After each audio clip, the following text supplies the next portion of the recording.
learn the show in only 9 rehearsals. Oh, and then you lose it to tech. So they learn top to finish, bows, everything, the whole show in 9 rehearsals. Wow. And Yes. after that 9 rehearsals, they lose it. We do some tech things, and then we have an audience. It's pretty crazy of a process. So does anyone want to just like speak on maybe something that was like challenging that you overcome, or just speak to the process of it being so fast and having to, it's kind of like 2 weeks of boot camp almost. It's like 2 hell weeks and then you get to open. So does anyone want to speak to that? Can we scoot back so they can see us at least then? Please. If you can't hear me, at least see. Step into the light, Caroline. Yeah, sorry. Sydney's gonna go ahead and answer that. Okay. I think it's. Yes. So it was definitely a challenge for me, but I was like willing to accept that challenge. I am a Columbus native, but I have a full-time job. I'm a mama of a 3-year-old, and so my schedule was jam-packed. And so this took me back to my high school days. So I said, "Girl, you have to really get in your bag and learn this stuff in a very short amount of time." But it was the greatest test. It showed me that I could still do it. Okay. And it's been a joy. We are truly like a family in a short and little period of time, and yeah, love it. And then another question I want to ask the cast is there a moment that sticks out to you as your favorite moment to do, or a line that stuck with you that maybe every show there's some type of line that I cling to that I'm like, I want to get it tattooed, and then I don't. But is there something, a moment, a number that's like spoke to all of you? We can all go down the line and give a little quick something if you'd like. Start with you. The drum solo in the finale is my favorite part of the show. Every night it changes. Just like tonight, I told her, what was it? I want some seafood, Daddy. So I said, I feel that. I feel that. Yeah. I really have a great time with pretty much everything. I will say, getting to mess with people during like Cash for Your Trash and things like that, getting to shake my booty, that's fun. But a line, I will say, and I feel like you're gonna say it, but it's one never knows. It is applicable to everything, and I love it. Yeah. I was gonna say, I think we all have taken that line, one never knows, do one, and just use that periodically throughout. To piggyback on that first question you asked though, like Sydney, it's been 10 years since I touched stage, and I'm technically the oldest out of all of these amazing cast members, so they have just done a great job of picking me up and riding me along with them. So I want to say thank you, first of all, to all of you.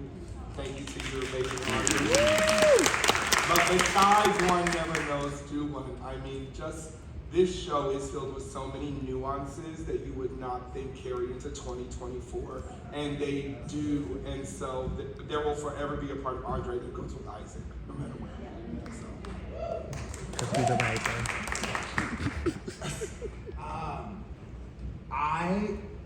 It's probably gonna get me in trouble, but in the song "Feet's Too Big," I'm really supposed to say "cause your feet's too big," and lately I've been saying "cause your feet too damn big." and so I think that, or my friend here has a line in the show where he says, "I've been balling, baby, and I've been balling my whole life." I think that might be my favorite. I'm a ball till the day I die. So I think that's my favorite. And this is the last thing before I turn some questions over. But it is so important for this theater and for every theater to continue to produce Black art and Black-led shows. It is so important.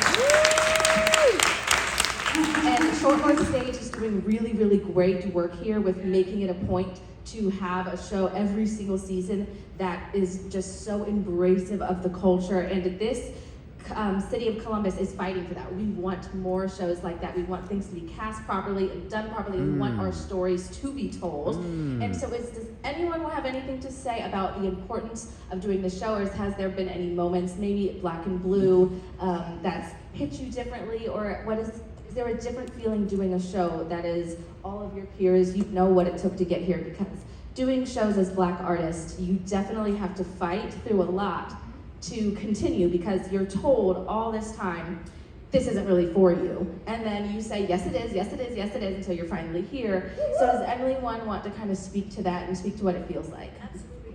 I just know, as a people, as a culture in this country, as a Black people, we've always found joy in even the most difficult, trying, traumatic times. And I think that this show definitely speaks to that, how much joy we have regardless of what's going on. But at the same time, we do acknowledge some of the blueness that comes with our Blackness. But no, it doesn't come with our Blackness. Society has put that on us. It's not us, it's society. Yes!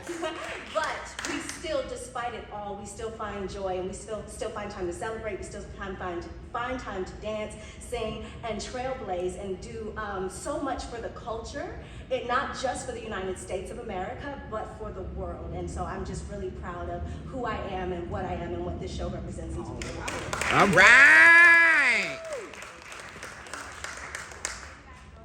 That too, like when you do go see Black shows, rarely do you see shows that tell about a joyous Black experience. It's always like the struggle, and that's why I love this show so very much, because we get to literally just have fun for an hour and a half and just cut up and be who we are and just be authentically us and not have to worry about, you know, the sadness, except for Black and Blue. And also with that, you get to see another side of the 20s too, which I think is really great. And Lisa gave us a lot of history about the Harlem Renaissance and Fats Waller and everything. And you know, we get our Great Gatsbys and things like that, but we don't see the Black side of it. And I love this show for that as well.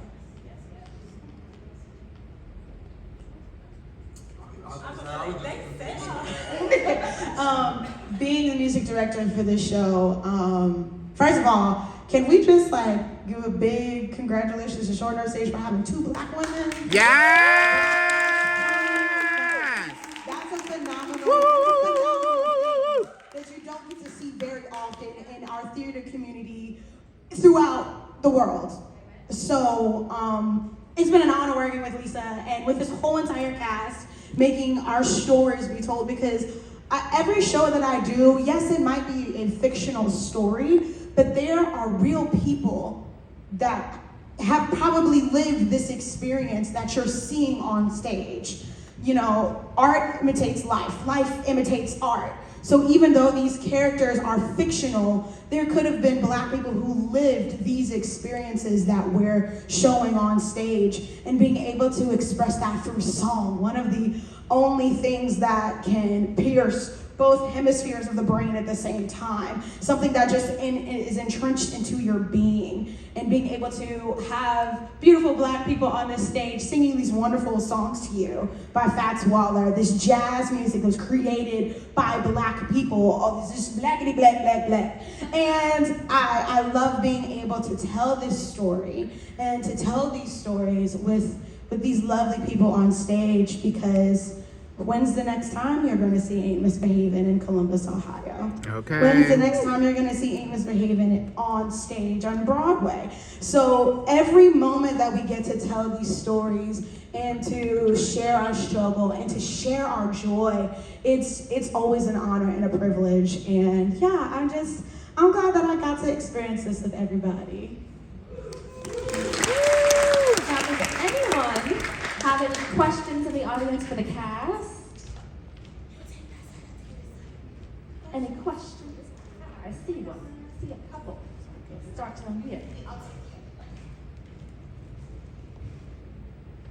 Even though you only had 9 actual rehearsals, did you start working on the music on your own beforehand? Absolutely. Yeah, okay. Yeah. Show enough. I guess we can start by saying scripts were available, a whole month prior? Not my script wasn't available. A little close. Defend. We had it before. We had it before. If you went out of town before, it was a little later. Our amazing music director, Tears, was so helpful enough to make plunk tracks, pretty much all the songs and all our parts, because, you know, we're not all soloists in every single song, but she plunked out all the parts for us, so we could go into a drive and literally listen to what we need to sing. It was really sweet. Thank you. But it was. Thank y'all. Love y'all. I don't have a question. I just wanted to congratulate Lisa Glover. My wife, my daughter, we've had season tickets here for years. It seems to be the rare show that you don't have at least some part in. So we were extra excited about this one because you were directing and choreographed. So kudos to you. Tremendous fun, fantastic cast. Thank you. Question over here.